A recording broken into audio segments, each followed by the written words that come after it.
25 hours of the case. Episode 3 was the 35-hour mark.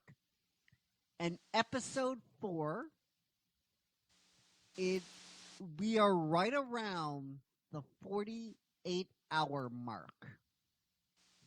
Wow. That's all right. So, for those of you that understand what that means, so just to let you know, we are creeping up to the first 48 hours. Okay. All right. Well, so I don't know what that means, but all right. So, well, I mean, I designed it, and I'm like, I designed it to be like, but anyway, it's okay. It's okay. For those of people that know what that means, you can illuminate Michael or Tracy after. So we pick up. You're following these old money vampires in to this mansion.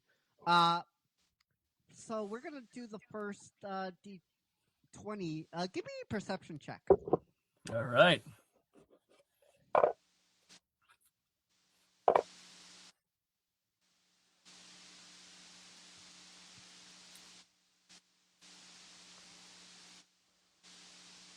That is oof. That is a 4. That's a So 4. That's a 4. You can't see shit. I think I'm a little distracted. I don't know. Maybe Yeah. the vampire bats got a little piece out of me after all. So I will give you what? Oh, what? No, that was me looking around and being like, huh? Yeah.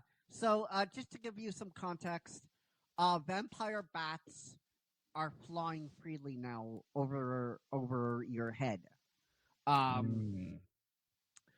The mist is creeping in.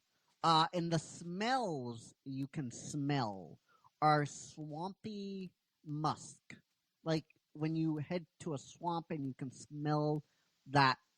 If you ever been to Louisiana or the swampy area, it smells like kind of like that musky, swampy odor, right? And it's very peculiar for I mean, obviously, this Dark Quarter is like very peculiar itself because nothing is what Utopia is, right? There's like buildings popping up. I'm just like, because some fuckwits out there are gonna be like, "Oh, see, they're talking about like, guys, why we? Yeah, they're talking about politics in an imaginary world that was used to create an imaginary character. Yeah. Who cares what the Dong Lords think, bro? So basically, China has taken over Alaska, and that is the situation that we're in when the creation of Liberty Prime was started, right? So basically, America is looking at things and going, okay, we're stuck in this crazy war. How do we turn the tide? Specifically, how do we retake Alaska? And that's where the concept of Liberty Prime was birthed. And it's one of the most insane and amazing concepts where they said, let's make 100-foot tall combat robot, just this gigantic, over the top, insane military device. Jeez. That also, it's awesome, and it also I think spews. We have it beside me, right? We have the art. Yeah, there is a giant robot beside you on the screen right now. Oh, right. I keep waiting for him to reach out and rub you on the top of the head for luck. Well, that's what happens. That's, I just, we're on StreamYard and everybody seems to like it. With some of the things that we liked about the book, because, I mean, it's every single person that I've talked to about starting this new series and kicking it off strong with The Killing Joke, it's gotten a reaction, either positive or negative. This book has gotten a reaction. It's definitely well known. It's a huge book in the comic industry that had a huge effect. For sure. For sure. So it's definitely a banger to come out the gate with. So why don't you tell me your first kind of positive things about the book that you liked? I liked how it's a Elseworld stories. We should just purposize with the onomatopoeia with that. And for those of you that don't know what an Elseworld stories is, it is something that is a story, but it is non-canon.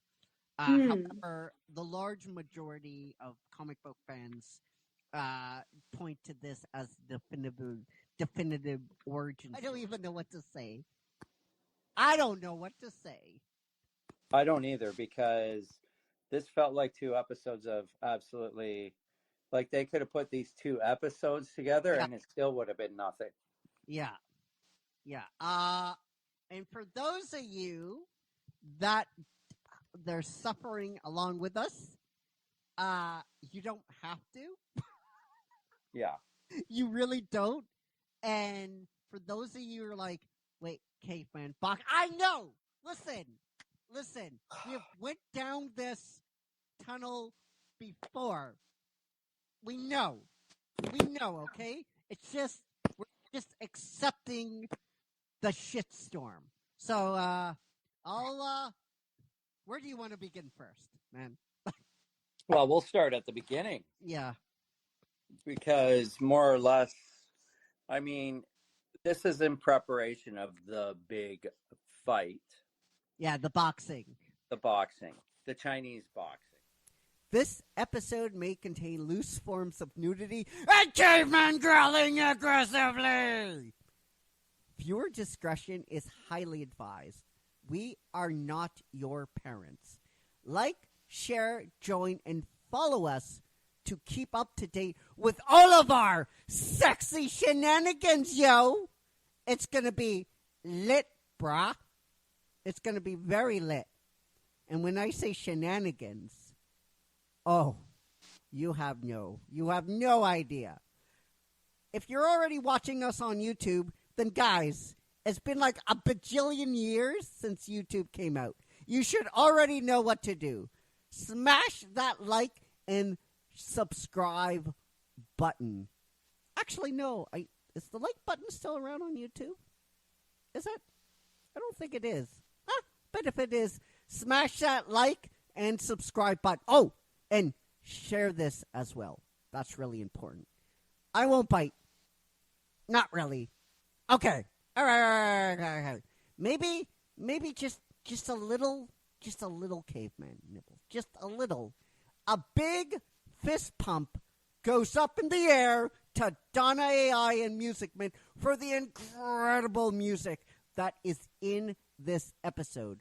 All rights belong to their respected copyright owners, or all rights are reserved for their respective copyright owners. Yeah. I got it right. Yeah. Which is Christopher Michael Egerhaus. Me, a.k.a. the Caveman. So if you're ready, guys, I should be ready at this point. Let's get ready to cross the line. Join the tribe. Ugg Club for life. Join the Caveman and his crew.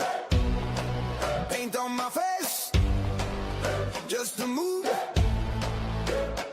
We are Yu-Gi-Oh! Club for life. Mark it on my skin. That sign from the campfire glow at night to the screen right in your eyes. Original stories, wild and true. You can feel them cut right through. Bring that spark straight to you. Every drop, every view. Must see TV. Join the tribe, cross the line. Yu-Gi-Oh! Club for life. Say the word, you're inside. Must see TV. From the cave to the timeline. Yu-Gi-Oh! Club for life. Raise your hand. That's the sign. That's the sign. That's the sign. We don't scroll, we arrive, shouting names side by side when the came in cold. first beat. We commit. Once you're in, that's it. On the banner we lift. Whole world watching this. Must see TV. Join the tribe. Cross the line. You're your club for life. Hey. Say the word. You're inside. Must see TV. From the cave to the timeline. You're your club for life. Hey. Once you're in, I'll get them for life.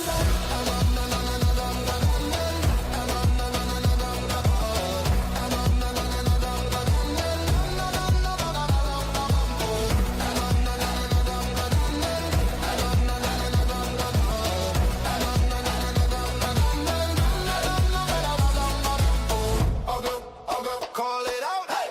I'll go, never doubt. I'll go, side by side. Hey. You did club for life.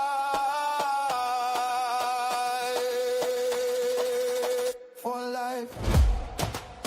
For life. Hey. Must see TV. Join the tribe. Cross the line. You're the club for life. Hey. Say the word. You're inside. Must see TV. From the cave to the timeline. You're the club for life. Hey. Once you're in, you're in for life.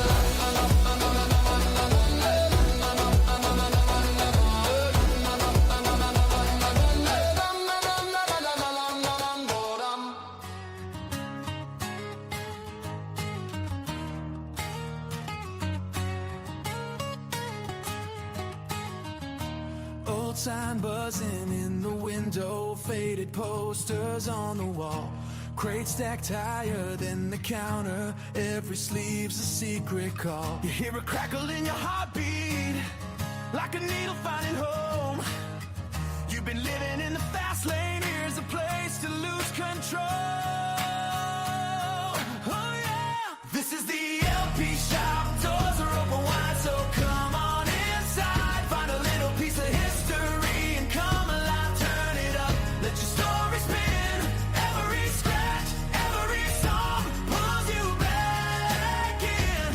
At the LP shop, doors are open wide, so come on inside. Hello, ladies and gentlemen, and welcome to a brand new episode of the LP Shop. I'm not alone, guys. I am not alone. As you know, I have Mossy in the studio. Say hello, Mossy. Hello. And we have my son, Tyson Brighton. How's it going, son? Very well, thank you. How are you? How are you I'm guys doing good. I'm doing good.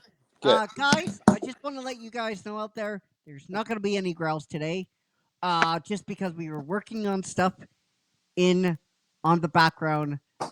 We're getting new equipment in soon, and we're working on a new queue up, which is, I listened to a little bit, and I'm partial, and it's really good. We've heard the feedback, and we understand it. I mean, I get it too. I mean, sometimes our audio is too clean and our editing is too polished to the point where clips kind of bleed into each other, and there's no kind of anchor point for any show, any one clip. So we're fixing all that, and we were working on the new queue up. It was awesome. It sounds great, and I can't wait for you guys to listen to it real soon. But before we go on break, we have some album tracks to talk about. So let's start with Leanne Rimes, God's Work. This is track 4, and it is called How Much a Heart Can Hold. How much can I take from this album, dude? That's what it should be called. Uh-huh. It doesn't work. It really doesn't. No. Like it's like she's trying to like squeeze in so many power vocals into like it's like track 1, power vocal, track 3, the same thing. And same with this. And there's something to be said. Less is more. Do you agree with that? Absolutely. I mean, it's immediately when I heard the piano, I said, "Great, another a piano song, my Yeah. favorite." Right. In sarcasm, of course. Right. But Yes. but that grand piano does sound great. Yeah, it does. But then her voice kicks in, and I was immediately annoyed. Yeah. And I think it had to do with her execution. Oh yeah, I agree. It's overbearing. It is. It kind of hit me in the face like a sledgehammer. Ouch, and that hurts. So as it goes along, my ears kind of adapted, yet something still sounded off. I mean, there's no denying the fact that she has a great voice, but it just doesn't work here. She should have got another writer to help her. Yeah, it feels like this song should be on Mariah Carey or Whitney Houston. Yes, I agree. Yeah. It's far too mature for me. Yeah. Well, I just, like I said, it's a power ballad that we're getting again. I don't know why we're getting it again.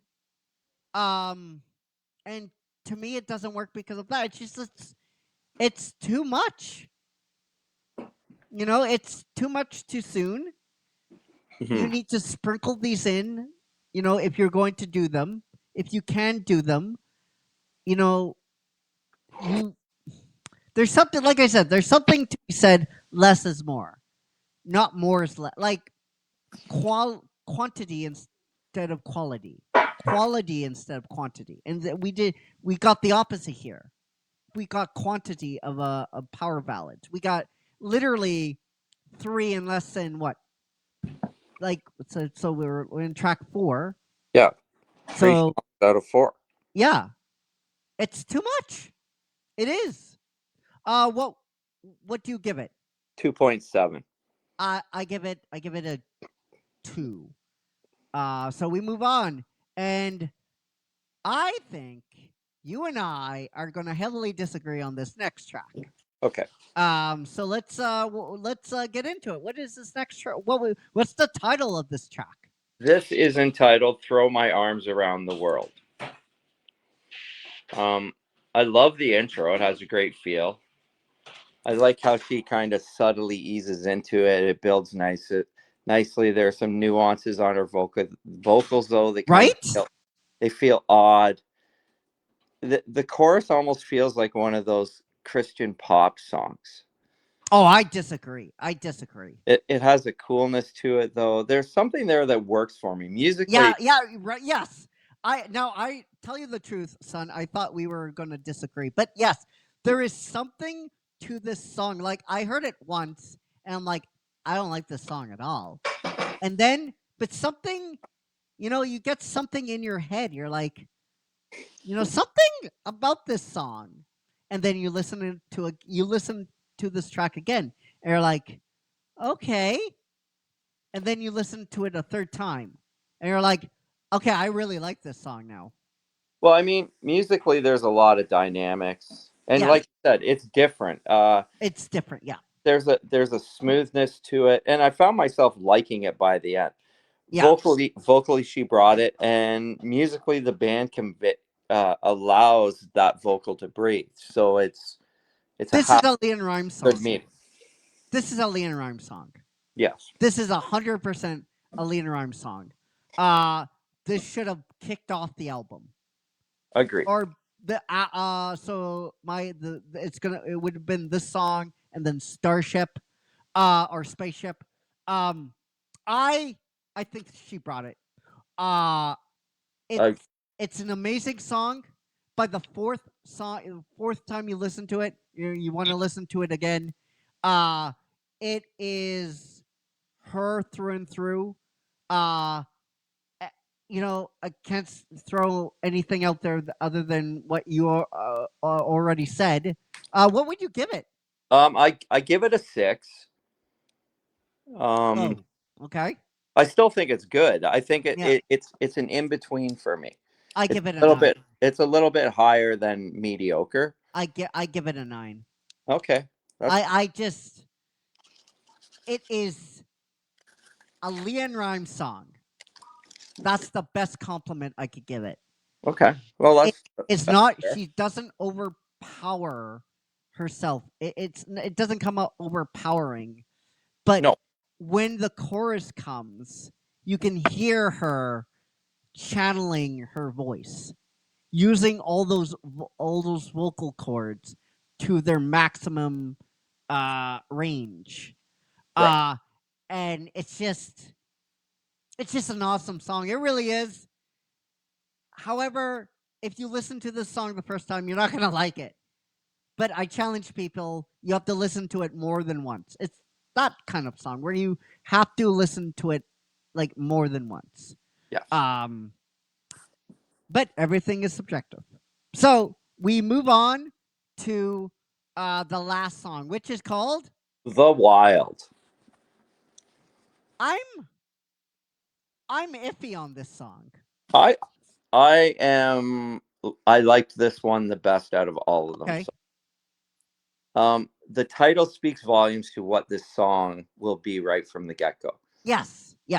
And vocally she sounds desperate. She conveys that. Oh yeah. Oh, for sure. The tribal drum movement is brilliant. Yes. It yes. builds up brilliantly. There isn't a lot going on musically. It's almost like a Pitch Perfect movie scenario where the vocals make up this song with a beat behind it. Right. Yes. Right. So yeah. Go listening on. to it, it's all vocal plus that tribal drum beat. That's it. So that's why I use Pitch Perfect as a good example. Those movies where those girls are singing and creating beats with their voices as well, but and their background. So there's kind of like that. It's cool that 80s pop star Sheila E. is on this track as well. Yes, I agree. I thought that. I'm iffy on this. I didn't like. I'm listening to the song. I listened to it again. I listened to it a third time. It's catchy, and I do agree the desperation in her voice. It's just I don't know. Something doesn't sound quite right, and I can't put my finger on it. It's not a horrible song, by no means. I do think she brought it, but there's something about this song that I don't like, but I can't really put my finger on.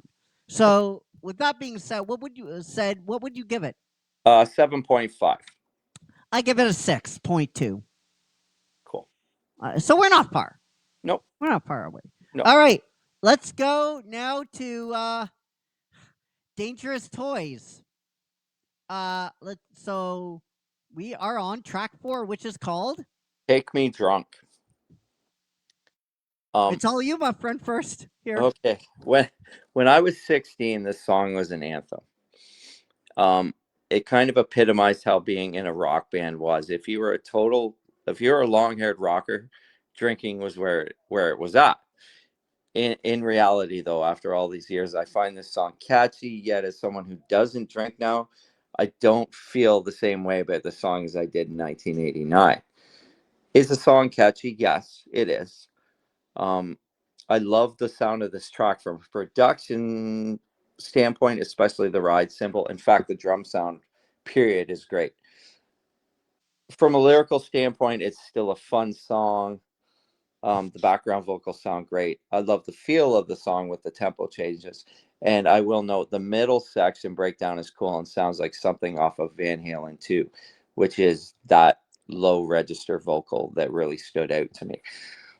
But other than that, I don't love this song as much as I did 30 years ago. This song is just pretentious. It really is. This is not something I would listen to again. It sounds pretentious. It speaks that, oh, you don't get us? Well, that sucks to be you. That's what I got from this song. And I don't like stuff like that. You know I don't like stuff like that. I'm just getting pissed off at this album now. Tell you the truth. Uh, Listening to this song, it's just like rock and roll to me. Here's what rock and roll embodies: bucking the system, your independence, right? You are like the dark sheep among the crowd, hanging out with your own kind, right? Having sex with your girlfriend on your parents' bed while staring down at you is a blacklight poster of Van Halen or Aerosmith. To me, that's rock and roll. And this song embodies everything, to me, what not is rock and roll. And I don't like that at all. I feel like listening to the song, I was in a art museum, everybody standing around watching a painting, and I don't get it, and me being shamed that I didn't get it. That's where I'm coming from with this song. I didn't say you didn't get it. Well, that's an example. Like please. I feel like that though. No, not you, but you know what I mean. Going into like an art museum, people around you saying, "Oh, this is amazing," and you're like, "I don't get it," and people are like, "Oh, well, it sucks to be you." That's not rock and roll to me. Right. That's not rock and roll. I'm sorry. Sympathy for the Devil does it way better than this. I know what you're trying to go to. That you're in a rock band, you don't know what you're doing, that kind of stuff. I get it. I do. But to me, this song pissed me off in all the wrong ways. That's the name what of would you their album. What would you That's why I hate it. Huh. I don't think that should be 6.5 for this one. Oh, I would never listen to this song again. I'd close the curtain and walk away. Perfect. So let's go on. Let's go on to track 5. Feels like a hammer. Feels like a hammer every time I listen to one of these tracks, I gotta say. But there's some, I will say for you, there's some clouds because last song I'm gonna say good things. So it's all you first. Okay, I love the intro guitar. Creates a mood. A slower song that shows some great emotion from vocalist Jace McMaster. I think the sway of the song makes it appealing. This isn't a ballad, but more of a slow, hard rock song. I love the feel of the chorus. The guitar solo fits nicely. Nothing too over the top, but well executed. As the song gets closer to the end, it kind of builds a bit. The use of vocals and musicianship allows the song to move. By the end of the song, the drummer is playing double time, and the back and forth vocal of McMaster allows the song that build, and it kind of, to me, it kicks ass. To me, this song is very confusing. It feels, for me, the musician, something's not right with the vocals timed with the musicianship. To me, they're on two different stage, trying to perform two different songs here. I like the concept. I do.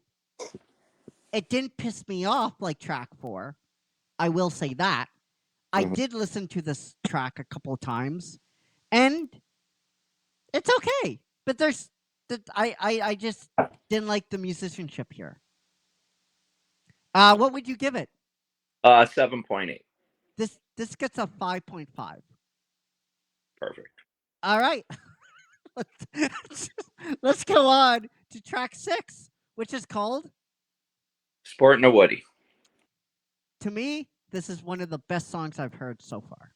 Okay. I mean, as a teenage boy, this was a song that my buddies and I listened to. It does feel a little juvenile, but back in the day, I had the T-shirt with the clown. Oh, I don't agree at all. I disagree at all. I think this is an amazing song. Well, I've been listening to this song for 30 years. I had the T-shirt That's with fair. the clown, with that album cover on the front, and Sportin' a Woody on the back. Yeah. My real dad my real dad, not the sperm donor, you, took me to the store to buy it. And I sported in school with nothing ever said. Apart from the lyrical content, musically, the song is catchy. Starts with a great reverberated drum sound. Yeah. Killer evil riffs, and of course some vocal scatting from Jace McMaster in the intro. It makes you tap your toe. Chorus is tight. It really is a great song. It really is. And it's catchy. Yeah, I mean, you are singing along by the end of it. Yes. It's Yes. just that lyrical content's funny to me now. Yeah. It's to me it's a catchy song. This is what rock and roll is. This kind of, I love the guitar solo. I love the guitar bringing in the song in question as well. I just, everything about this song rips. It really does. What would you give it? 8.5. I'm giving it a 9. Wow, you really Yeah. like Yeah, I really liked it. So, Wow. so You need guys, t-shirt. what? I you need a need Woody. the T-shirt then. Yeah, for sure. Maybe you could give me that for my Father's Day gift. I don't know if you could find it now. Oh, Like I have the T-shirt with the clown on it, but the Yeah. back was just, they didn't reprint it like that. It was in like big orange letters too. oh, Yeah, it was cool. okay. All right. So, let us know what you thought of these tracks down below. And then we move on to Mumford & Sons Prize Fighter. Ooh. Mm. Track 4, which is called Run Together. again. I can Go on. get behind a song that begins with banjo, Yeah. or so I thought. Yeah. I have such a hard time with this music, period. I love the harmony vocals in the verse. Yeah. It adds to the song, but I don't love the song, so it really doesn't save it for me. It really just becomes background noise to me. I just don't understand why they had to have such a long music interlude before the chorus came together. Like, I don't understand the thinking there. Are you a fan of this band, by the way? Do you know this band? Are you Yeah. a fan of their previous work? I enjoyed their songs. Okay. I enjoyed their songs. Yeah. Hey, we can't always go to the 80s, my friend, and review rock and roll music. No. That wouldn't be fair. I get that, but I mean, anyways, it's all good. Yeah, I just don't understand why they had a song where the chorus comes after this music interlude. It just doesn't make sense to me. And why because normal, you know, the music hits up, the music kicks up, and then the chorus comes, right? Right. But here it's the total opposite. Yeah. Where the music kicks up, there's no chorus, but after there's a chorus. So it really confuses me. I wanted to like this song. I really did. But I want to try and like this album or this band, but I'm having a hard time with that. What would you give it? It gets a 1.3. I am going to give it a little bit higher than that, a 4.5. Okay. All right, so we move on to the next track, which is called Conversation with My Son, in brackets, Gangsters and Angels. Okay. I liked how this one begun. It was simple. Yeah. Great harmonies. I can't define it, but it's just not my thing. Okay. It feels like this song should be in like one of those small town Hallmark movies. Yes. Possibly that's the feeling I get from this band. I mean, the vocal is good. Yeah. There's bits and pieces that strike me, but collectively, I dislike it altogether. Yeah. It just It's gets kind of like a puzzle that doesn't. You don't have the right pieces, right? Yeah, it just doesn't. There's just something about the way they go about writing songs and putting songs together that just doesn't do it for me. Yeah. I agree. There's not much I can add. I did like the guitar solo. Yeah, I agree. Solo. It sounds very real and authentic, then the time change and near the end after the solo just kind of, it brought me back to that. Yeah, it kind of has like this song has a Behind Blue Eyes, where it's like it's a beautiful, you're like, oh, this is a beautiful song, and then it just, the Who ruins it. Yeah. Um It's too bad. I mean, yeah. I like it better than the last one. Yeah. Oh, for sure. Yeah. What would you give it? 3. I'm gonna give it a 5.8. Okay.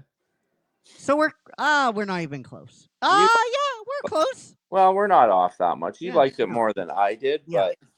but All right, let's move on to the last track, Alley Cat. Alley Cat. Yeah. I like how it begins. Yes. The vocal sounds cool. But again, it's the same shit, different day. Yeah, I agree. Everything sounds the same. It doesn't have a lot of depth. I question this band's longevity because I'm like, everything is the exact same. Like, okay, the timings change and everything, but the voice is always the same and it's the same style of music. So how can you keep writing albums when you're just regurgitating the same thing over? Yeah. And I'm curious about seeing them in concert because I think it would be boring. Yeah, I agree. I mean, didn't I just listen to this song? Yeah. It's almost like watching paint dry. Paint would be better. Yeah. Paint would be. I agree with you. Like I said, didn't I listen to the song already? It had a lot of similarities, and I'm like, I look at my app, my iPhone, and then I look at Surrey, and then I'm like, then I talk to my phone and I make sure it's the right track. And I'm like, I listened to this song already though. It's okay. It's fine, but it's a lot of the same type of thing, like you said. What would you give it? It gets a 1.2 from me. It gets a 3 for me, Yeah. just because it's competent. Yeah. Not much more than that. But 3 isn't saying a lot. No, we really breezed through this tonight, didn't we? We were I on. mean, dude, I don't know if you know, but last LP Shop season we did the same thing. Did we? Because there's not a lot of. I mean, it's not like Encore. No. Well, Encore has a lot more to it, right? Yeah. I mean, there's a lot more TV watching. Yeah. You For know, it's usually 3 hours. It's an hour per show plus. Yeah. It's an hour 20 for sure, I would say. Yeah, there's a lot of. What's the runtime there, Mossy? Where are we at? Mossy? Is Mossy okay? Mossy. Sorry, I was having some audio issues. What's up? What's the runtime? Runtime, we're at 39 minutes. Oh, 39 minutes. Yeah, we're doing okay. Yeah, we're doing okay. All right, guys. So let us know what you thought of this episode down below in the comment section. We'll be back on the 13th with hopefully a brand new camera. Same feel, different vibe. Same crew that you know and love. So until then, take care, be safe, be well, and we love you all. 50,000 plus, and may the Schwartz be with you. And Ugg Club for life. Ha. Peace. Leather jackets, denim angels, trading legends track by track. You hold a memory in your fingers, drop that record, bring it back. You feel the chorus in your bloodstream, every echo, every